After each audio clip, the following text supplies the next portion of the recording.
हे भगवान शिव, हे जगत पिता, हे परमात्मा, सावन की आपकी इस वीडियो को जो भी सच्चे दिल से लाइक करे, उसके जन्म जन्मांतर के गरीबी को दूर कर देना, उसके दुख दर्द, राहु दोष, पितृ दोष, काल सर्प दोष, शनि दोष, मंगल दोष को भी दूर कर देना। हर हर महादेव, ओम नमः शिवाय। यदि आपकी संतान से कोई भूल हो जाए तो हमें माफ़ करना, हम सब आपकी ही संतान हैं। लाइक ज़रूर करें। दोस्तों, इस बार 2025 में सावन का जो महीना है बहुत ही खूबसूरत का महीना है। सावन का महीना चल रहा है। सावन का महीना इस बार 11 जुलाई से दिन शुक्रवार से शुरू होकर 9 अगस्त तक चलेगा। इस बार सावन के महीने में 4 सोमवार भी पड़ रहे हैं और कई शुभ और दुर्लभ योग बन रहे हैं। दोस्तों, आपको बता दें कि महादेव की कृपा सावन के महीने में सबसे ज़्यादा शिव भक्तों पर पड़ती है। हर कोई भगवान भोलेनाथ को दिल से खुश करना चाहता है, हर कोई अपनी इच्छा पूरी करवाना चाहता है। तो सावन में भोलेनाथ को खुश करके आप अपनी सभी इच्छाएं, मनोकामनाएं भी पूरी करवा सकते हैं। आप लोग कुछ ऐसी गलतियां भी हैं जो भूल कर यानी ना करें, क्योंकि ऐसी कर बैठते हैं जिससे शिव जी क्रोधित भी हो जाते हैं। तो ये बात आप लोग जानते हैं कि भोलेनाथ यदि भोले हैं तो उनका क्रोध भी अत्यंत विनाशकारी होता है। भोलेनाथ यदि भोले हैं, प्यारे हैं, तो उनका क्रोध भी अत्यंत विनाशकारी होता है। दोस्तों, इसलिए अगर आपके घर में किसी ने व्रत रखा है या फिर आप सावन को पूरे विधि विधान से पूरा करना चाहते हैं, तो आज के इस वीडियो में जो बातें बताई गई है उनको आप ध्यान पूर्वक जरूर सुने और समझ लें। दोस्तों, अगर भोले बाबा की कृपा हो जाए तो काल भी आपका कुछ नहीं कर पाएगा, क्योंकि कालों के भी काल है महाकाल भोलेनाथ, शिव शंभु, काशी विश्वनाथ। इसलिए अगर आप भी महादेव की कृपा पाना चाहते हैं तो सच्चे दिल से कमेंट बॉक्स में लिखे हर हर महादेव, ओम नमः शिवाय और कमेंट में अपनी राशि जरूर डाल दीजिएगा।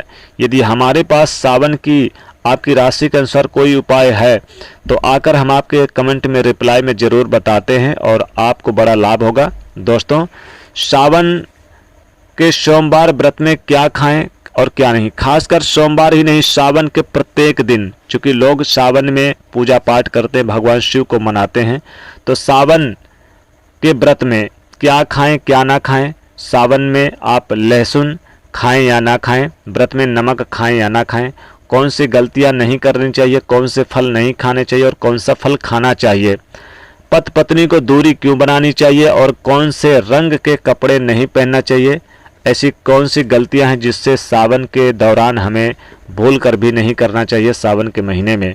और मंदिर में जो एक लोटा जल रखा जाता है उस जल का हम क्या करें, पी जाएं या फिर तुलसी में डाल दें या फिर पेड़ पौधे में डाल दें, इस जल से स्नान करें। साथ ही सावन के इस पवित्र महीने में आपको यानी कि किस तरह से पूजा पाठ करनी चाहिए, तो सावन समाप्ति के बारे में बताएंगे। तो वो तो हमने पहले ही बता दिया कि सावन 11 जुलाई से शुरू होकर 9 अगस्त को समाप्त हो चुके हैं। 4 बार यानी 4 सोमवार सावन पड़ रहे हैं इस बार। दोस्तों, ये जो सावन का महीना होता है साक्षात भगवान शिव का होता है। ऐसे में प्रेम की सौगात लेकर ये आता है और शिव भक्तों की बड़ी धूम होती है। ये काफ़ी इंतजार करते हैं सावन के महीने को, क्योंकि ये बहुत ही पवित्र महीना होता है।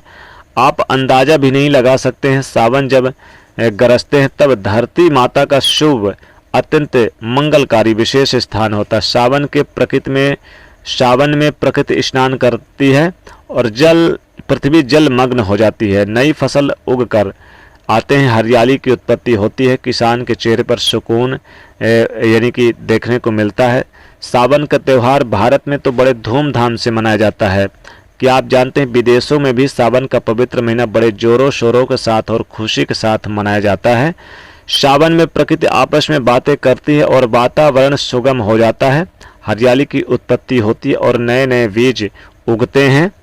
इस मौसम में हरियाली साक्षात महादेव का स्वागत करती है और महादेव से बातें करती हैं। आपको बता दें कि शास्त्रों में सावन सोमवार का व्रत जो भी महिला या फिर पुरुष करते हैं तो वो व्यक्ति भगवान भोलेनाथ का सर्वाधिक प्रिय हो जाता है। ऐसे व्यक्ति को भगवान भोलेनाथ अपनी शरण में ले लेते हैं। धर्मशास्त्रों के अनुसार सावन में जो आसमान में जल बरसते हैं वह भगवान शिव कि जल से श्री हरि के चरणों को धोकर धरती पर गिरता है। सावन में बच्चे बड़े बूढ़े को यानी कि स्नान करना चाहिए। साक्षात भगवान शिव और श्री हरि का आशीर्वाद बन जाता है। सावन में स्नान करने वाले जो होते हैं यानी छोटे शिशु, बालक, बच्चे, बूढ़े, बुजुर्ग, महिलाएं जब स्नान करते हैं तो इससे वो बीमारियों से मुक्त हो जाते हैं।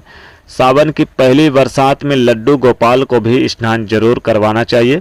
उन्हें चांदी की थाली में, पीतल की थाली में या फिर माटी की थाली में रखकर स्नान अवश्य कराना चाहिए। सावन की पहली बरसात लड्डू गोपाल को अत्यंत प्रिय है। लड्डू गोपाल की विशेष कृपा मिलती है सावन के महीने में।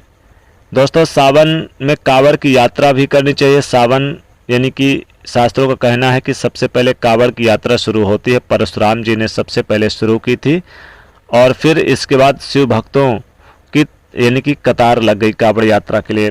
दोस्तों, बताना चाहेंगे कि श्रावण के महीने में आइए जान लेते हैं भगवान शिव को क्या नहीं चढ़ाना चाहिए। देखिए, श्रावण के महीने में कटे फिटे बेलपत्र या फिर कटे फिटे फल नहीं चढ़ाना चाहिए।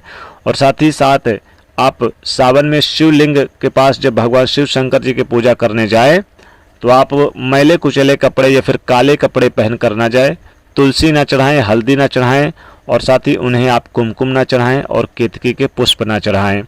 आइए जानते हैं कौन यानी कि सावन के व्रत में क्या नहीं खाना चाहिए और क्या खाना चाहिए।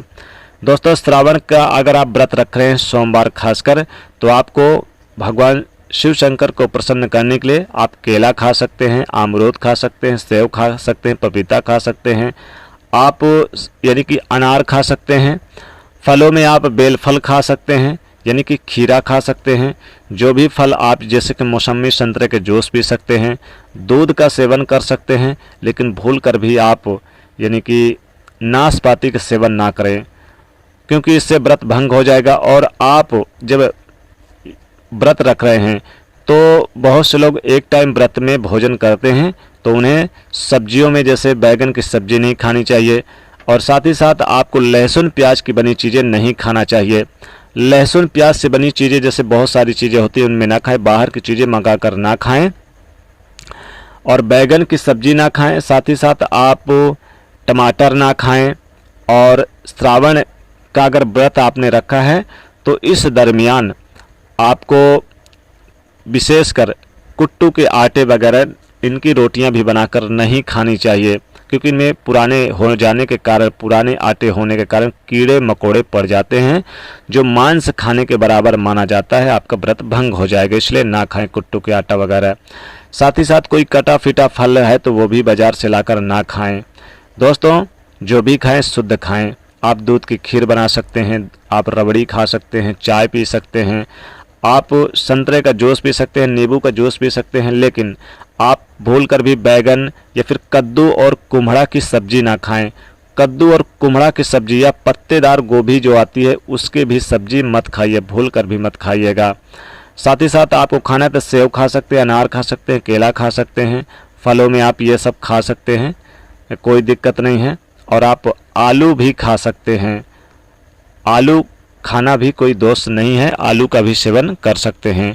दूध की खीर या फिर जैसे कि आप साबूदाने की खिचड़ी खा सकते हैं, साबूदाने की खीर बना के खा सकते हैं। ये आप खाएं तो ज़्यादा अच्छा रहेगा, लेकिन भूल कर भी आप कुछ चीज़ें जैसे कि ना खाएं। और फलों में नाशपाती ना खाएं। अगर आपको सीताफल मिल जाए तो सीताफल का सेवन जरूर कर लें। सीताफल बहुत ही शुभ और पवित्र माना जाता है, तो ये चीज़ें ज़रूर खाएं। और कौन सी सब्जी बनाकर नहीं खाना है, इन चीज़ों का भी त्याग कर दें। तो दोस्तों, वीडियो को लाइक ज़रूर करें, ज़्यादा से ज़्यादा लोगों तक शेयर करें, चैनल से जुड़ने के लिए सब्सक्राइब करें। हर हर महादेव।